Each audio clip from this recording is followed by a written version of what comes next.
Yesterday, we had some really good matchups kicking off the new year on January 1st. And no, I'm not talking about the embarrassing game between Tennessee and Iowa. And no, I'm not talking about the blowout win Oregon had against Liberty. I'm talking about the two spectacular playoff semifinal matchups that we had between Michigan and Alabama and Texas and Washington. And let me tell you, these playoff games did not miss. And these might have been the best playoff matchups that we've seen in the college football playoff era. And I don't think I've seen another playoff where we had both games come down to fourth down and everything on the line in both games. And both of these games were one possession games that really came down to missed fourth down conversions where both teams were close to the end zone and had a chance to tie the game or even win the game. The college football playoff era has seen some pretty bad playoff semifinal games and teams didn't match up. But last year, we've seen some pretty awesome games between Michigan and TCU and Georgia and Ohio State, which were also both one-possession games. But this year's playoff was the last 14 playoff, and the semifinal games might have been even better than last year. But now the national title game is set for January 8th between the Michigan Wolverines and the Washington Huskies. And hopefully this year we will not see a 60-point blowout in the national championship game. And I really doubt we will see that, because both of these teams are really good. And I will be previewing the national title game very soon. But today I wanted to give my reaction and thoughts on the games between Michigan and Alabama and Washington and Texas. But before I get into this video, I just want to tell everybody Happy New Year's. I didn't get any videos posted the last couple of days, but we are back on the grind. But also be sure to like the video, and if you are new, then please subscribe to the channel and turn on notifications so you never miss an upload, because we post a ton of college football content on this channel, and we also got a lot of content planned for this offseason. So if you guys love college football, then this is definitely the right channel for you. So be sure to tune in daily for more fun videos. But without further ado, let's get my thoughts on these games. And to start, I'm going to talk about the first playoff matchup, which was the Rose Bowl between Michigan and Alabama. But everybody needs to give this Michigan team their credit where it's due, because they finally got the job done and beat Alabama. And beating an Alabama team led by Nick Saban isn't easy to do. And I'm going to be completely honest with you guys and say that I was completely wrong about this game. I had Alabama winning, and I did not believe that this Michigan team would actually get the job done this year. I said in a previous video I did believe that Michigan was the more complete team, but I believe that this Alabama team led by Nick Saban would be fired up, and we all know how Michigan has played during the last postseason games, and they were 0-2 going into the playoffs, and they cannot seem to win any bowl games. So that really played a factor in me picking Alabama to win this game. So I did pick Alabama to win, but I said I also wouldn't be surprised if Michigan won, because I knew this team had all the talent in the world, and they're probably the most complete team in the country. It was just an experience factor here that made me pick Alabama, and I thought Alabama had this game in the bag. After their win against Georgia, I believe they had everything going for them.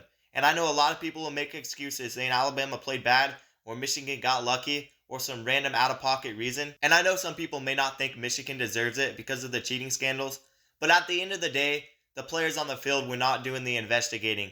All they were doing was playing with their hearts every single day on the field. And this Michigan team has been on a mission, and they are better than they were last year, and I truly believe that. And I have to admit, I do believe they deserve this, and people need to accept it. So good job for Michigan getting the job done. There was a point it seemed like Alabama had this game won. They came back to take the lead, and they were up 20-13 in the fourth quarter. But J.J. McCarthy and the Michigan Wolverines put together a very gutsy drive to tie the game, and their defense did their job and stopped Alabama from taking the lead. But oh my, if you want to talk about leaving Michigan fans on the edge of their seats, what about how bad the performance from special teams was in this game? It was a tie ball game, 20-20 in the fourth quarter. Very little time left, and Michigan forced Alabama to punt the ball, and Michigan ended up muffing the catch, and then the guy goes down at the 1-yard line, avoiding the fumble, but having their backs against the wall. And that was honestly so close to being a safety or a touchdown for Alabama, which would have basically ended the game. I mean, even I was having a panic attack after that happened, and I'm not even a fan of either of these teams. But imagine how Michigan fans were reacting with the muffed punt inside their 5. But not just that one, how about all game with how bad special teams played? But ultimately, after all the mistakes, they still won the game, and that's why this Michigan team is legit. And ultimately, Michigan just stayed out of their end zone on that last play and ran the clock out, which was led to an overtime finish, in which Michigan ended up winning the game. But I do have to give credit to J.J. McCarthy, because we all knew he hasn't been spectacular in the big games against top defenses. But even after the questionable start he had in this game, he definitely turned up, and at the end of the day, he was pretty efficient and passed for 227 yards and 3 touchdowns. And if it wasn't from the good performance from J.J. McCarthy, then Alabama probably would have won this game. Michigan didn't really do much against Penn State and Ohio State this year with J.J. McCarthy. and I had some questions on if JJ McCarthy was ready for this stage. And I straight up mentioned in one of my videos, JJ McCarthy might have to pass for at least 200 yards if Michigan wants to win this game against Alabama. But let's kind of back away from Michigan. I gave them all the credit in the world for their performance, but let's also give props to this Alabama team for turning their season around and making it here. I'm going to be honest, their offense really held them back in this game. And if they didn't play a sloppy game, they might have won it. But they ran the ball somewhat well. But Jalen Milroe really had no time to make plays against that Michigan defense that is very scary. Jalen Milroe got sacked like 6 times in that game. I don't know, it might have been more. And there were some very bad snaps from the center. It just seemed like nothing was working for that Alabama offense, and they kind of hurt themselves. And the quarterback draw at the end of the game may have been a questionable call. Definitely when you were a few yards from the end zone. It's not like you were 1 yard away from the end zone. It was like 4th and 3 or 4th and 4. And for some reason, they decided to run it up the middle with Jalen Milroe. But Michigan's defense played spectacular and held Jalen Milroe to only 116 passing yards. People do say he shouldn't be playing quarterback. I wouldn't say he did good in this game, but he did okay in this game. And he made some plays. But of course, a quarterback is going to look bad when their offensive line cannot block or snap the ball right. Jalen Milroe is only a sophomore, and I do believe this kid has potential. I personally believe he gets way too much criticism. He just has some improvement to do. But he has his ups and downs, and his legs can really play a factor. But Nick Saban is really good at developing quarterbacks. I mean, look at the quarterbacks that he has had for this team. But imagine what Jalen Milroe will be able to do with becoming a little bit more accurate and precise, and having an offensive line that can block on top of what he can do with his legs running the ball. Yes, Jalen Milroe is an athlete, but he's also not a bad quarterback, and I'm going to stand by that opinion. And he has his ups and downs, but he has potential to be good. And he's only a sophomore. And do not be surprised if he wins the Heisman next year. And yes, I just said that, and I mean it. And people may not take that opinion seriously, but Jalen Milroe can win the Heisman next year. And he's a legit contender, but only time will tell. But let's kind of move away from this game and move on to the next game, which is Texas versus Washington.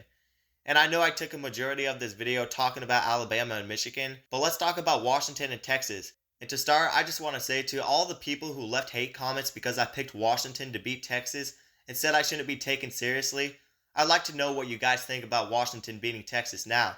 Can you admit they're a legit team and they are good? Or do you think they just got lucky for going 14-0 and being 5-0 as outright underdogs? I'd really like to know. Hey, I might have predicted Michigan and Alabama wrong, but at least I predicted this game right. But if you want to stand by an opinion so much and say Texas will embarrass Washington and I shouldn't be taken seriously for picking Washington to beat Texas, well then what do I know? It's not like Washington even stood a chance, right? I wouldn't be calling people out just for having an opinion because we all are entitled to our own opinions. But it's when you attack others and think your opinion is the only one that's valid. So I'd like to know, where are all the Texas fans that were talking crap now? But regardless, I'm gonna stop talking crap about Texas fans. I know I have some awesome Texas fans on this channel, but what a spectacular game it was between Texas and Washington. Both quarterbacks were decent, but I would have to give the edge to Michael Penix Jr. for playing one of the best games he's played all season in a very big playoff game against Texas, where he threw for over 400 yards. And I also want to give that Washington defensive line and offensive line credit for battling all game. I said that Washington was tougher up front than people expected them to be, and let me tell you, they were tough up front in this game, and it's not easy to block those defensive linemen for Texas, but Washington did pretty decent up front, and Washington is more physical than people think. Do not count them out to at least battle up front with Michigan. And this game had some similarities to the Michigan and Alabama game. Michigan fans were probably having panic attacks with the special teams shenanigans all game. But what about Washington almost blowing a 2-possession lead with only a couple minutes left on the game? And when Dylan Johnson went down, there had to be a ton of worry. Dylan Johnson has been one of the most underappreciated running backs in the country, and it's not fun to see him get injured. And of course, it resulted in Texas having enough time to almost win the game because the injury stopped the clock, and Washington fans had to be on the edge of their seats again. But like I said, Washington can find many ways to win the close games, and they could have easily won this game by 2 possessions, but Washington obviously only likes playing 1-possession games. It's just honestly funny at this point. That's their 10th 1-possession win in a row. And do you know how history-making it would be if Washington actually won the national championship by 1 possession? That would be the biggest underdog story ever. They will most likely be underdogs against Michigan, which would mean if they won, they would be 6-0 as outright underdogs who won the national championship. Talk about how crazy that would be. People would look back on that forever.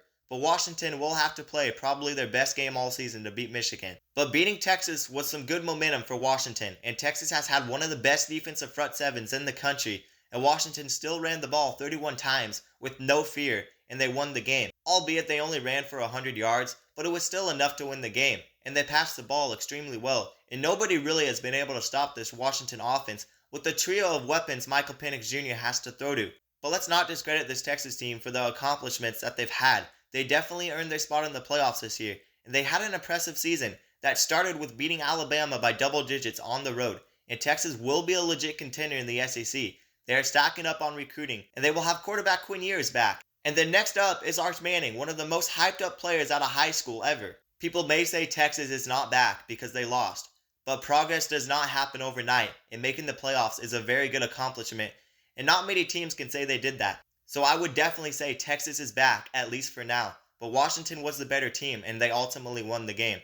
But now the national title game is set for January 8th between Michigan and Washington, and it should be a fantastic game between Michigan's defense that might be the best in the country against Washington's offense that might also be the best in the country. I don't know if we could have asked for a better matchup, but I will be predicting this game very soon, so be sure to tune in. But anyways, that's going to do it for the video. Hope you all enjoyed, but let me remind you guys to like the video and subscribe to the channel, and also turn on notifications so you never miss an upload. But this video has already been long enough, but it was a fun one.